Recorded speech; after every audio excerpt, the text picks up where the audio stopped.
नमस्कार प्रिय दर्शकों, आज के इस कार्यक्रम में हम चर्चा करने जा रहे हैं देवगुरु बृहस्पति की वक्री चाल वृषभ राशि वाले जातकों के लिए आने वाले 119 दिनों में अर्थात 10 अक्टूबर से 4 फरवरी तक आपको कैसे फल देने वाली है। अन्य जगहों पर चाहे जितने आपने कार्यक्रम क्यों ना देख लिए हों, आज का ये कार्यक्रम आपको इतनी सटीक जानकारी से अवगत कराने का प्रयास करूंगा जो आपको आने वाले 119 दिनों में देखने को भी मिलेंगे। वृषभ राशि वाले जातकों के लिए, वृषभ लग्न वाले जातकों के लिए वर्तमान समय में देवगुरु बृहस्पति आपके लग्न में संचरण कर रहे हैं और जब ये वक्री होंगे तो आपको कहां का फल देंगे? इस स्थान का, द्वादश भाव का फल। और द्वादश भाव के फल के चलते यहां पर देवगुरु बृहस्पति की स्थिति क्या क्या बड़े परिवर्तन आपके लिए लाने वाली है।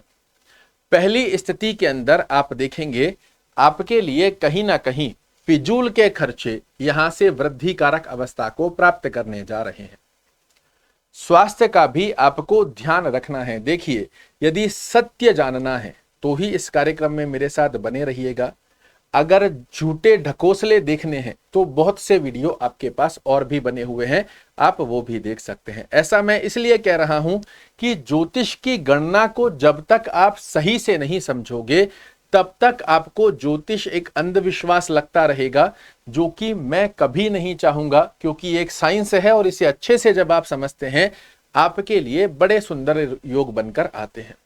यहां दो चीजें आपके विपरीत है किंतु 5 अवस्थाएं आपके पक्ष में भी बनी हुई है, इसे समझना आपके लिए आवश्यक होता है। देवगुरु बृहस्पति यहां पर आपके लिए फिजूल के खर्चे, इसकी अनुभूति भी आप करेंगे और सत्यता को स्वीकार करना ही जीवन में एक श्रेष्ठ मुकाम हासिल करवाता है व्यक्ति को। अगर कोई भी बात हमने देखी और वो हमें समझ नहीं आ रही, उसे हमने छोड़ के भाग गए, तो वो एक सत्यता को स्वीकार करना नहीं होता। यहां देवगुरु बृहस्पति आपके लिए फिजूल के खर्चे क्रिएट करेंगे। स्वयं के परिवार से संबंधित छोटे छोटे स्वास्थ्य रूपी योग के खर्चों की स्थिति बना सकते हैं। मेजर कुछ नहीं करेंगे, छोटे छोटे स्वास्थ्य रूपी योग के खर्चों की स्थिति को बढ़ा सकते हैं।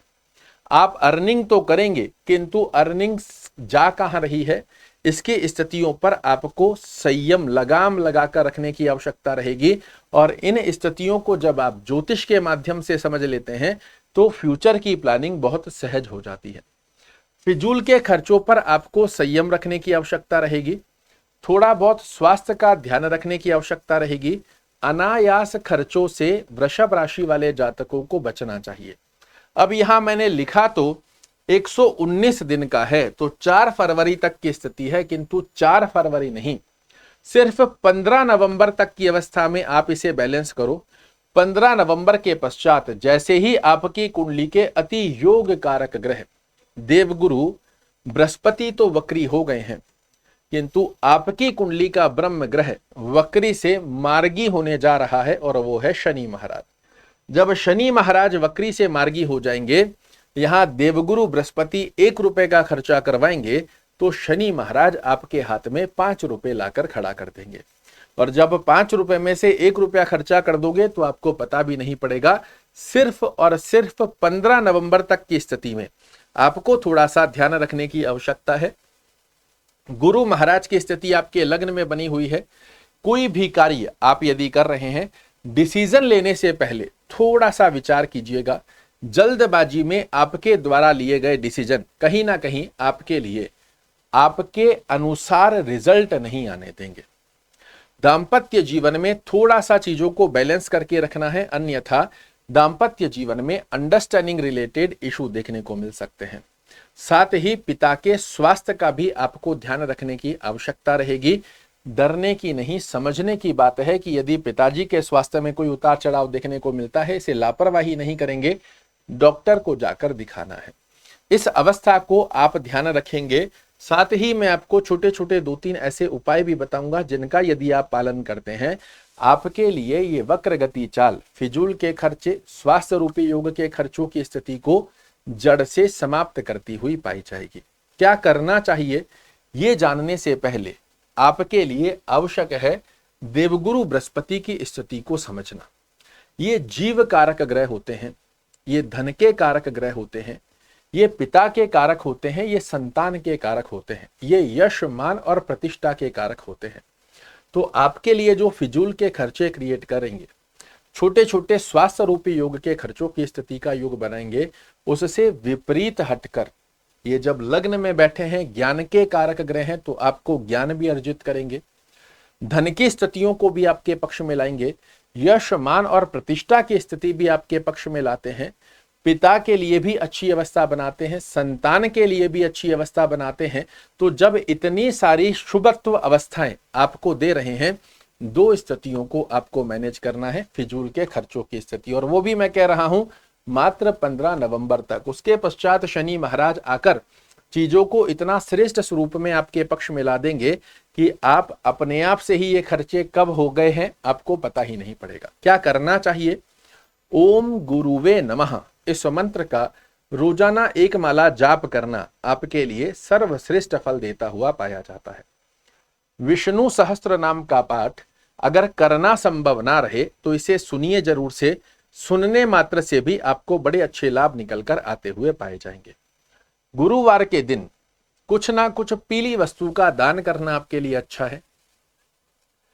5-10 रुपए का गुड़ चना लेकर गाय को दे सकते हो, चने की दाल लेकर गाय को दे सकते हो, कोई पीला फल पीली मिठाई किसी मंदिर में दे दिया, ऐसा कोई भी प्रयोजन यदि आप करते हो। यहाँ गुरु के द्वादश भाव की वक्र गति के नकारात्मक फल आपके जीवन से दूर होते हैं। नित्य अपने माता पिता के चरण कमलों को प्रणाम करना प्रारंभ कीजिए। इवन कहूंगा देवताओं से पहले, जो हमारे इष्ट देव हैं उनसे पहले भी आप अपने माता पिता के चरण कमलों को प्रणाम करना प्रारंभ कीजिए। अगर एक माला रोजाना संभव रहे तो गायत्री मंत्र की, एक माला यदि संभव नहीं भी रहता है तो 24 गायत्री मंत्र रोजाना जाप करना प्रारंभ कीजिए। ये 119 दिन में मैं आपको लिख कर दे सकता हूं, शून्य मात्र भी देवगुरु बृहस्पति की वक्र गति का नकारात्मक फल आपको देखने को नहीं मिलेगा। साथ ही आपकी कुंडली के अति योग कारक ग्रह शनि महाराज वक्री से मार्गी होने जा रहे हैं। इस स्थिति में उनका स्वागत करने के लिए तैयार हो जाइए, क्योंकि दीपावली से भी बड़ी गणना आपके लिए शनि महाराज 15 नवंबर से एक्टिवेट करेंगे। संभव रहता है दुर्गा चालीसा का पाठ कर कर अपने लग्नेश की स्थिति को मजबूत कीजिए। ओम शन शनश्चराय नमः का जाप, शनि चालीसा का पाठ करना या सुनना, दोनों में से जो संभवत स्थिति बनती है इसे फॉलो कीजिए। बेहद मत कीजिएगा, बेहद सुंदर स्वरूप में आपके लिए श्रेष्ठ कारक रिजल्ट बनकर आते हुए आप देख पाएंगे। जो सत्यता है उससे अवगत कराना मेरा कार्य है। इसमें आप नकारात्मक ना लेकर सकारात्मक गतिविधियों से यदि इस कार्यक्रम को समझने का प्रयास करेंगे कि जितना भी खर्चा है आवश्यक है तो अवश्य करेंगे, अनायास के खर्चों से थोड़ा सा बचना है, अपने और अपने परिवार के स्वास्थ्य रूपी योग का थोड़ा सा ध्यान रखना है, अन्यत्र अवस्थाएं पूर्ण रूप से आपके पक्ष में रहेगी। आशा करता हूं मेरे द्वारा दी गई ये जानकारी आपको पसंद आएगी। कल फिर से एक नई जानकारी लेकर आपके सामने उपस्थित होऊंगा। तब तक के लिए नमस्कार।